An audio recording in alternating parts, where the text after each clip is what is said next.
in the second half, but you guys really found a way to win. What did you like most about it? Yeah, I did. I liked it all. I loved the way we started the game. You know, we knew that this team, very similar traits. They like to put a lot of pressure on you. They like to be very disruptive.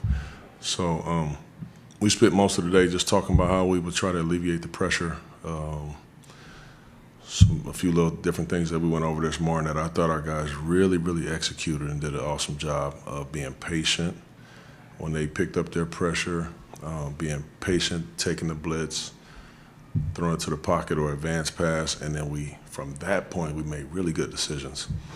And then obviously, you know, our shot making helped. You know, we really shot it well, particularly in the first half. And then I thought at halftime we were in good shape. I thought Scoot really, really fueled us in the second half with his downhill drives and him getting to the basket. Obviously, Delano came in with some big minutes. Our defense was excellent all night. 3 quarters with 25 or less points, and in 3 of the 4 quarters, that was an awesome effort for us. How about the way Shaedon started this game tonight, kind of picking up where he left off from last game? Do you like the aggressiveness he showed early in the game? I didn't like it, Brooke. I loved it. I loved it. You know, I love when Shaedon is aggressive like that, and he's on the attack. But I also loved his defensive pressure on the ball, his playmaking. When they blitzed, he was ready for all of it, you know, and he had an answer for all of it. I thought Shaedon had a very well-rounded game.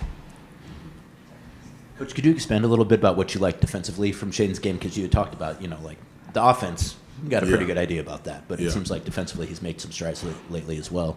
I do. I think his pressure is the main thing. His pressure and his readiness when he's off the ball. When he's on the ball, I want him to pressure. You know, knowing that his length and his strength, he can be impactful, he can be disruptive. But I don't, you know, he's not going to be like Tumani. He's not going to be, you know, but he can be like Shaedon, you know, and I've seen him be a really good defender. We're all seeing it right now, you know, so exactly what you're seeing is what I've been asking of him. And then off of the ball, just always being ready, you know, always being ready, being if you're the low man, be there, you know, and try to be vocal there. And if they're running, you know, DHOs and stuff, just sticking to our coverages. He's just been very locked in with those things here lately. How do you feel like Chris performed tonight as well? Getting that starting lineup, it seemed like, particularly in the beginning of the first or the second half, I think he scored 7 straight for you guys, and it seemed like he came out really aggressive in that. I was very, very proud of Chris. I really was. His defense, you know, Chris is a really, really underrated defensive player. His ability to chase Cam Johnson all over the floor, which most everybody in the league struggles with. He's so good with his size and him running and sprinting off of these DHOs and down screens. Chris was right there on his heels. I thought that was a big deal. He's a sneaky shot blocker, as we know. He's a sneaky rebounder. As you know, I thought Chris played a really, really good game. You're really close to the court, so maybe not, but I think some of us talked about it too, that sometimes we confuse Chris for Tumani because like it seems like Chris is playing defense a lot of the ways that Tumani does. He does. He's disruptive. You know, he's very, very disruptive. He picks you up full court.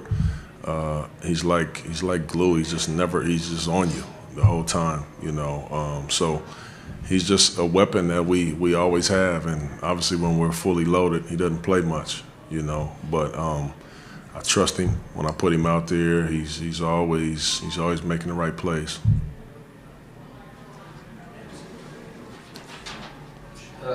Coach, and a word on Tumani's game today. Tumani was just 2. You know, he scored it. He scored it very well. Most of the game, you know, his activity on both ends of the floor, I thought really hurt them. I thought, you know, you wanted to put him in. Them knowing us knowing Cam Thomas was back, I wanted to put Tumani on him, just to try to be disruptive and try to throw his rhythm off a little bit. He did that. He did his job at all times on that. He goes down and makes 4 threes. I mean, this is just what Tumani does. I talked about it before the game. I said 2 is, you know, his shot making is becoming a real thing, you know, and boom, right on cue, he makes 4 out of 7 from 3. But his finishes were good. His passing was good around the basket as well. So he just played a normal Tumani game. Coach Donovan, obviously been starting for a little bit here. It seemed like he started off a little bit slow tonight, maybe kind of had to get up to the pace, but it seemed like second half he really made a difference. Yeah, he did. He played a little better in the second half, but, he did a good job of just protecting our rim like he always does. I'm never worried about numbers with him. I'm worried about impact, him talking and him, learning something new every game. This is a big-time learning time for him, so I want him to always learn something new from the way teams, play these coverages or those coverages, or he's guarding a speed roller, or he's guarding a pick and pop 5. How well is he talking out there? And I thought he did a really good job. And then, it always helps when he's finishing around the basket. I'm on him all the time about that and just knocking his free throws down. He struggled at the line tonight, but we all did, so just an improvement area for us.